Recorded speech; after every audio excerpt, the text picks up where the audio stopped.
오늘 베드로후서 3장 말씀을 통해서 말씀을 깨닫는 지혜와 응답받는 기도의 은총이 우리에게 넘치게 될 줄로 믿습니다. 오늘 베드로후서 이제 3장 마지막 장입니다. 베드로가 쓴 전후서 8장의 편지 가운데 제일 마지막이에요. 이제 마지막에 베드로가 순교하기 전에 꼭 해야 될 말들을 적은 내용입니다. 그의 유언과도 같습니다. 예수님과 3년을 함께했던 제자, 늘 마음이 급했고 늘 성급했고 늘 서둘러서 예수님께 책망도 받았지만 그러나 그만큼 예수님 앞에 많은 신앙의 고백을 드렸던 제자 베드로의 마지막 말이라고 한다면 과연 어떤 말일까? 우리가 관심을 가지고 볼 필요가 있어요. 1절입니다. 사랑하는 자들아, 내가 이제 이 둘째 편지를 너희에게 쓰노니 이 두 편지로 너희의 진실한 마음을 일깨워 생각나게 하여, 이렇게 시작해요.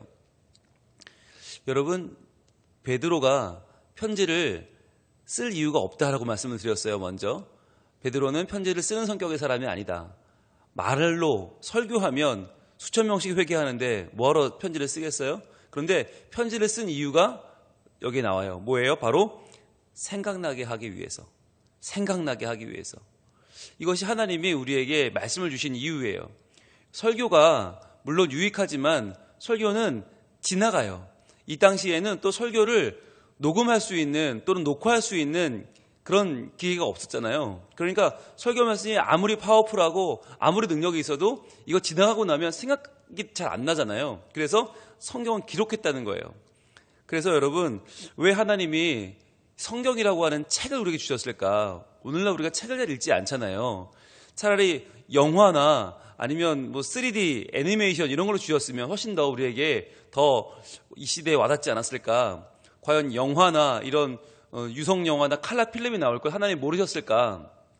오늘날 사람들이 다 손에 스마트폰을 들고 다니면서 아무나 녹화하고 녹음하고 예수님 모르셨을까? 아셨다는 거예요. 그런데도 왜 성경 책이라고 하는 이 종이에 글자를 남기는 인쇄라고 하는 이 방법을 우리에게 택하셨을까? 이게 바로 책이라고 하는, 문자라고 하는 이 매체가 주는 생각나게 하는 힘이 있어요. 생각나게 하는 힘. 그러니까 이게 영상이나 음성이나 우리가 현재 많이 접하는 매체들은 그 매체의 힘이 너무 강해서 메시지보다는 그 보여주는 영상이나 음악의 감독이나 힘이 세잖아요. 그런데 글이라는 것은요, 글은 읽을 때마다 달라요. 우리가 같은 말씀을 읽어도 우리의 마음 상태나 우리의 현재 맞닥뜨리고 있는 문제들에 따라서 이 말씀이 전혀 다르게 해석이 되거든요. 어떤 때는 굉장히 능력 있는 선포로 다가오기도 하고 어떤 때는 아주 자상한 위로로 다가오기도 하고 이게 정말 다르거든요. 그러니까 문자라고 하는 것이 주는 아주 세밀한 힘이 있어요. 그리고 이것이 매번 다르게 읽히는, 그러니까 만약에 이게 말씀을 영화로 주셨다면 똑같은 영화 10번 보기 되게 힘들거든요. 아무리 영화를 좋아해도 5번, 6번 볼까요? 10번 보기 힘들어요. 그런데 말씀은 10번을 보든 100번을 보든 그때마다 달라요. 놀라운 게 읽을 때마다 주시는 은혜가 다르고 읽을 때마다 우리 상황에 따라서 우리 마음 상태에 따라 주시는 하나님의 은혜의 그 중심이 바뀌거든요. 그러니까 참 이 글이라고 하는 것이 놀라운 것 같아요. 책이라고 하는 매체가 주는 힘이 정말 놀라운데 굳이 이 사도 베드로가 글로 써서 이 편지를 썼던 이유가 뭐냐? 굳이 쓴 이유는 바로 너희의 진실한 마음을 일깨워서 생각나게 하려고 하는 것이다. 이게 무슨 말이냐면 시대가 점점 우리의 진실한 마음을 일깨우지 못하는 시대가 되고 있다는 거예요. 그러니까 진실한 마음을 일깨우지 못하면 뭐가 생겨나요? 우리의 정욕대로. 즉 하나님이 주신 순수한 말씀의 능력보다는 내가 원하는 거, 내가 바라는 거, 내가 잘 돼야만 하는 거, 그러니까 내 욕심대로 세상이 흘러가기를 바라는 마음으로 우리는 점점 변질된다는 말이죠. 이렇게 변질될 때 우리의 마음속에 진실한 마음을 일깨워서 생각나게 하는 힘이 어디 있느냐? 바로 하나님 말씀에 있다. 그래서 이 말씀을 베드로가 기록한 거죠. 자, 그런데 생각나게 하려는 거 또 하나 이유가 있어요. 그게 2절이에요. 곧 거룩한 선지자들의 예언한 말씀과 주 되신 구주께서 너희의 사도들로 말미암아 명하신 것을 기억하게 하려 하노라. 자, 노란색 들고 표시합니다. 기억하게 하려 하노라. 1절에 생각나게 하여 밑줄 치시고 2절에 기억하게 하려 하노라. 즉 하나님의 말씀은 뭐냐면 생각나게 하고 기억하게 하려는 것이라는 거예요. 그럼 무엇을 기억하게 하려는 것이냐? 두 가지인데 2절에 보시면 곧 거룩한 선지자들의 예언한 말씀, 이게 뭐예요? 구약이에요. 구약에 선지자들이 예수님을 예언한 말씀, 예수님에 대해서 오실 것이다 말씀하신 것이 구약이고요. 두 번째, 주 되신 구주께서 너희의 사도들로 말미암아 명하신 것, 이게 신약이죠. 예수님께서 말씀하신 것들이 사도들의 기록으로 남아있는 게 신약이잖아요. 즉 그러니까 구약과 신약을 어떻게 해요? 기억하게 하려는 것이 성경에 쓰여진 목적이다라는 거죠. 그러니까 우리의 삶이 변화되기 위해서는 두 가지가 필요한데 하나님 말씀이 생각나야 하고 또 하나님 말씀이 기억해야 되는 거예요. 생각나고 기억하게. 생각난다는 건 뭐예요? 그 당시가 떠오른다는 거예요. 아, 그랬었지. 아, 그랬었어. 예수님의 마음이 그 당시의 분위기가 생각나고 그것이 오늘날 다시 적용되는 것이 기억나는 거죠. 기억해서 지금 내가 그것을 다시 한번 내 삶 가운데서 적용하고 그것으로 내 삶이 다시 한번 일깨워지는 거. 그게 기억나는 거죠. 자, 그런데 여러분 1절에 생각나게 하여 2절에 기억하게 하려 하노라 노란색 치셨잖아요. 한 군데 더 칠 때가 있어요. 어디일까요? 그러면 무엇을 생각나게 하고 무엇을 기억하게 해야 될까요? 그게 1절에 제일 앞에 나옵니다. 바로 사랑하는 자들아입니다. 사랑하는 자들아. 이것이 베드로 후서의 아주 전형적인 말이에요. 아주 제일 많이 쓰는 말이 사랑하는 자들아. 이 베드로 후서 3장 1절의 이 첫 표현, 사랑하는 자들아. 여기 노란색으로 쳐보세요. 자, 여러분 무엇이 생각나야 되는가? 무엇이 기억나야 되는가? 바로 예수 그리스도의 사랑이에요.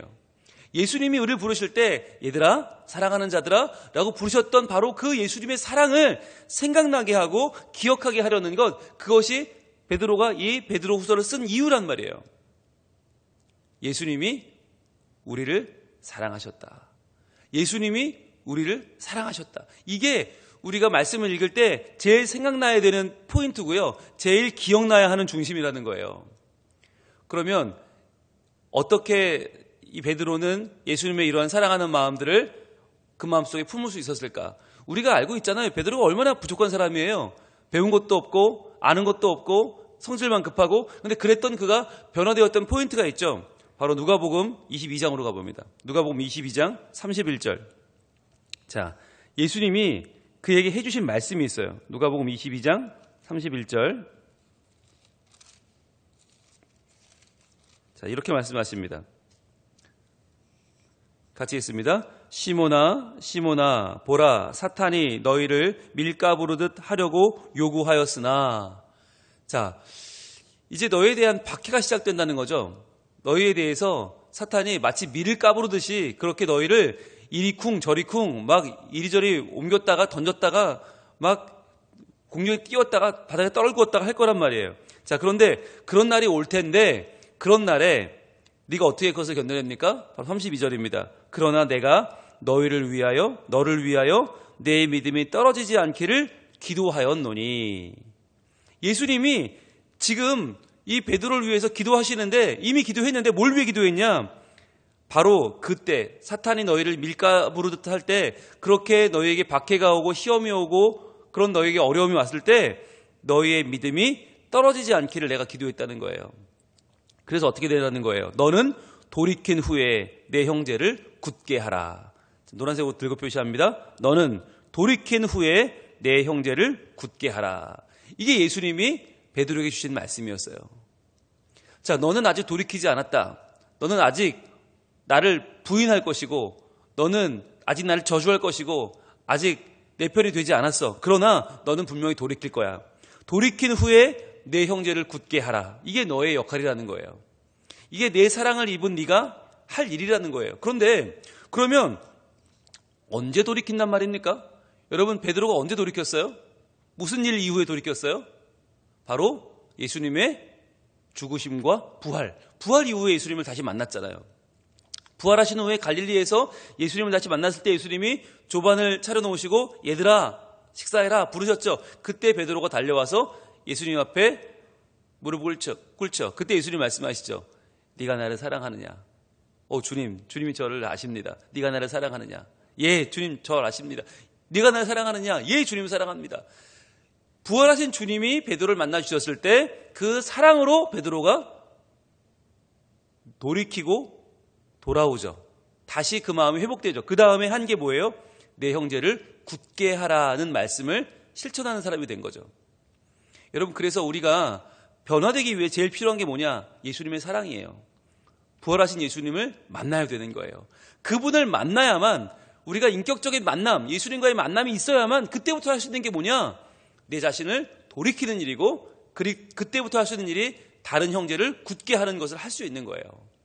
그래서 베드로가 그 예수님에 대한 추억과 그 예수님에 대한 기억을 가지고 여기까지 왔기 때문에 무슨 얘기를 합니까? 내가 너희를 일깨워 생각나게 하려고 한다. 내가 너희를 기억하게 하려고 한다. 라고 하는 거죠. 그래서 여러분, 우리가요, 신앙을 바로 세우려면 공부를 많이 하는 것도 중요하고 지식을 쌓는 것도 중요하지만 더 중요한 게 있어요. 바로 부활하신 예수님을 만나야 돼요. 그분의 사랑, 나를 향한 그분의 넘치는 사랑을 내가 경험해야 돼요. 그래서 그것을 구해야 돼요. 하나님, 제가요, 예수님을 꼭 만나고 싶어요. 부활하신 예수님을 제가 인격적으로 만나고 그분의 사랑을 힘입고 싶어요. 그래서 그 사랑으로 모든 말씀이 다시 깨달아지고 이 모든 말씀이 나를 향한 예수님의 온전한 사랑임을 바르게 알게 해주세요. 라는 기도를 반드시 해야 되는 거예요. 자, 그러면 이때 이렇게 해서 우리가 알게 되는 것, 무엇을 알아야 되는가? 3절입니다. 오늘 돌아옵니다. 베드로후서 3장 3절로 오면 먼저 이것을 알지니 그랬어요. 자, 말씀을 통해서 우리가 알아야 하고 생각나고 기억해야 될 게 뭐냐? 먼저 이것을 알아야 되는데 이것은 말세에 조롱하는 자들이 와서 자기의 정욕을 따라 행하며 조롱하여. 자, 분홍색을 들고 표시해 봅니다. 조롱하는 자들이 나오죠. 조롱하는 자들. 근데 이들이 또 뭐해요? 조롱해요. 이게 히브리 표현에 반복되는 표현인데 뭐뭐하는 자들이 뭐뭐한다. 이걸 두 번을 반복하면 이건 굉장히 심하게 아주 정말 무리할 정도로 많이 한다는 얘기인데 지금 조롱하는 자들이 조롱하기 시작했어요. 뭘 조롱하냐면 자기의 정욕을 따라 조롱해요. 즉 자기의 육체의 쾌락과 향락을 따라서 하나님을 없다 하고 내 자기 숭배, 자기적 숭배죠. 어제 우리가 본 자기적 숭배를 따라 살아가는 것을 합리화하기 위해서 이들이 조롱하는데 뭐라고 조롱하느냐면 4절입니다. 이르되 주께서 강림하신다는 약속이 어디 있느냐? 이렇게 묻는 거예요. 야, 이루어지지 않고 있지 않냐? 우리가 강림을 기다렸는데 안 오시지 않냐? 라는 거예요. 안 오시지 않냐? 주님 강림 안 하지 않냐? 여기서 강림이라는 말이 파루시아라는 말인데요. 파루시아. 이 파루시아는 앞으로 우리가 굉장히 많이 보게 될 단어입니다. 예수님의 재림, 예수님의 강림, 파루시아. 근데 파루시아라는 말이 이 당시에 어떻게 쓰였냐면 로마 제국의 황제가 자기가 식민지를 삼고 있는 어느 나라나 어느 도시나 속국의 어느 지역에 순방을 가는 것을 나타내는 말이 파루시아예요. 그런데 황제가 미리 알리고 갈까요? 알리지 않고 갈까요? 알리지 않고 갑니다. 왜냐하면 그래야 그 식민지가 실제로 로마에 얼마나 충성하는지를 알 수 있잖아요. 그래서 불시에 갑니다. 황제가. 그래서 누구도 예상하지 못한 시간에 빰빠라밤 나팔이 울리면서 어마어마한 군대가 그 도시 하나를 뒤집어놔요. 황제가 온 거죠. 그게 파루시아예요. 그러니까 어느 날 갑자기 닥치는 황제의 군대. 그러니까 어마어마한 거죠. 그 만약에 도시가 준비되어 있지 않았다면 그 도시는 그날로 이제 끝나는 거죠. 만약에 로마에 대해서 충성하지 않았거나 순종하지 않았거나 만약에 반역을 도모하고 있는 도시였다면 그날로 모든 그 도시의 왕과 영주와 군주들은 그날로 끝나는 거죠. 자, 그 정도로 어마어마한 강림, 파루시아. 그런데 그런 약속이 과연 어디 있느냐? 어디 나타났느냐? 나타나지 않았다는 거죠. 즉 예수님의 파루시아는 없다라고 하는 말이에요. 그러면서 뭘 근거로 되냐면 조상들이 잔 후로부터 만물이 처음 창조될 때와 같이 그냥 있다. 예수님이 다시 오신다면 하늘도 땅도 다 변했어야 되지 않냐. 새하늘 새 땅이 와야 되는 거 아니냐. 그런데 이미 헌 땅이 그냥 있지 않느냐, 아무 변화가 없다라고 말하는 거죠. 그러면서 조롱하는 거예요. 조롱하는 거예요. 자, 그런데 여러분, 이게 맞아요? 틀려요? 하늘과 땅이 예전부터 지금까지 그대로 있어요?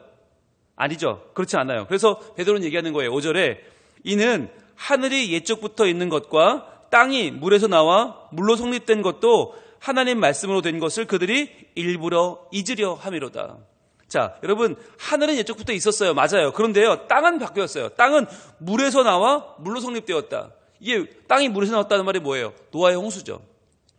이미 하나님이 이 세상을 물로 심판하셨어요. 그래서 땅이 물에서 나와서 물로 성립되었어요. 물에 한동안 갇혀 있다가 다시금 그 물이 빠지면서 땅에 드러났잖아요. 그 노아의 홍수 사건이 이미 일어났죠. 하나님은 심판하시는 하나님이다 보여주셨어요. 그런데 그것을 일부러 잊으려고 하는 거죠. 그래서 잊으려 한다라는 말이 란다노라는 말인데 이 말은 숨긴다는 말이에요. 그러니까 지금 조롱하는 자들, 재림이 없다는 자들은 지금 노아의 홍수 사건을 일부러 숨기고 있단 말이에요. 하나님이 이미 심판하신 사건을 숨기고 있어요. 자, 그런데 이미 여기서 중요한 게 뭐냐면 6절입니다. 이로 말미암아 그때의 세상은 물로 넘침으로 멸망하였으되. 자, 그때는 물로 멸망했죠. 하나님이 말씀하셨죠. 다시는 물로 멸망시키지 않겠다. 그럼 멸망이 일어나지 않습니까? 아니죠. 물로는 안 해요. 그럼 뭘로 해요? 7절 이제 하늘과 땅은 그 동일한 말씀으로 불사르기 위하여 보호하신 바 되었다. 이제는 불심판이 있는 거예요. 이제 그 얘기가 요한계시록에 등장합니다. 물심판은 끝났으나 불심판이 남았다는 거죠. 그것을 위해서 보존되어 있어요.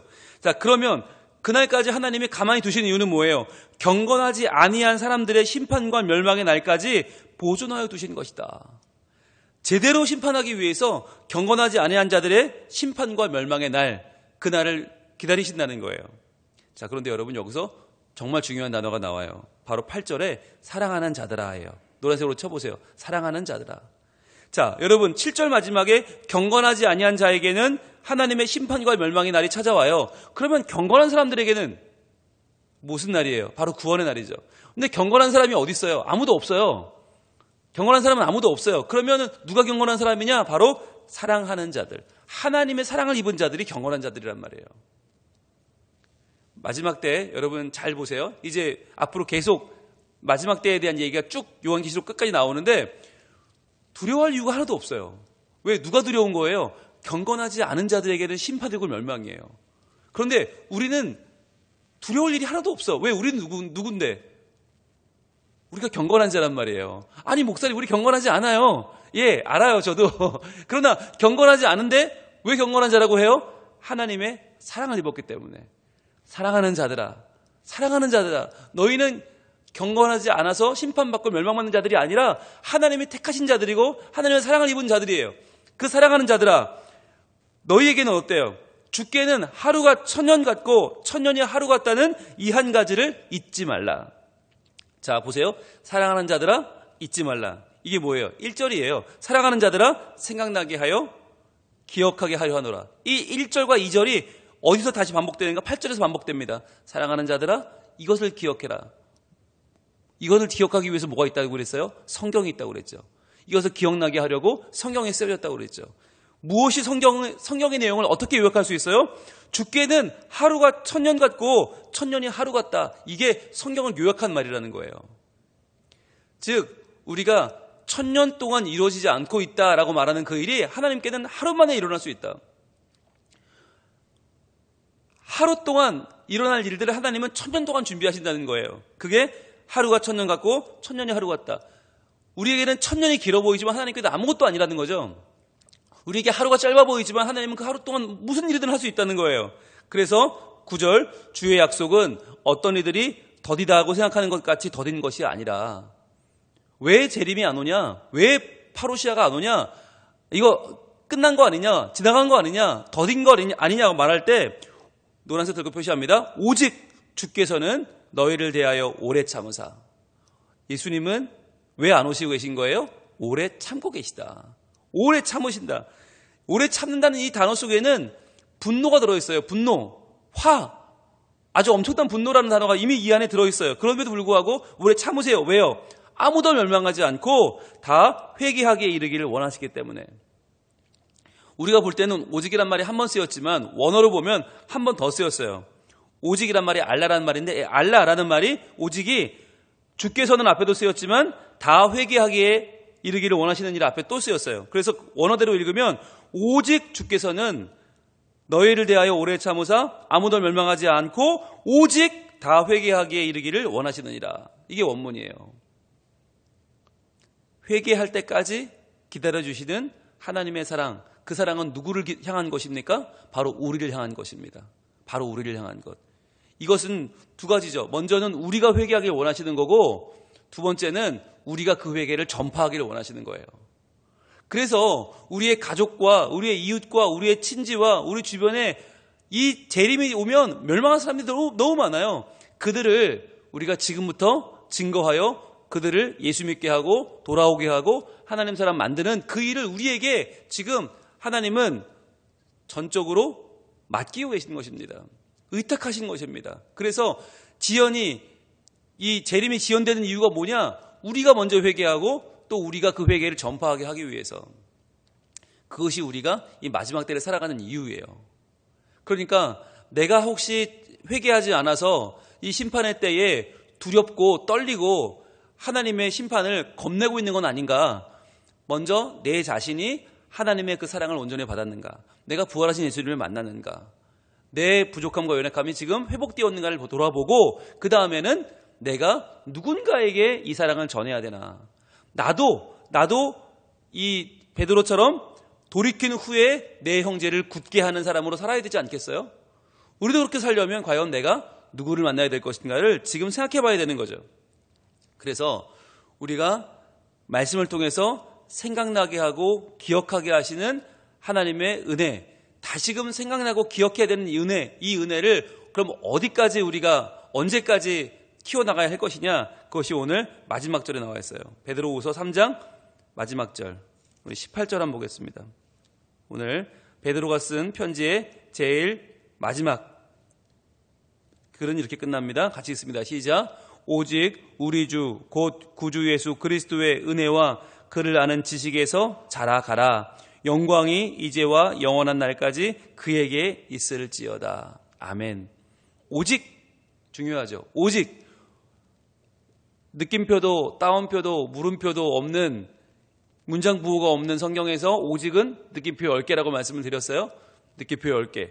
오직 우리 주 곧 구주 예수 그리스도의 은혜를 사모하고 그를 아는 지식에서 자라가라.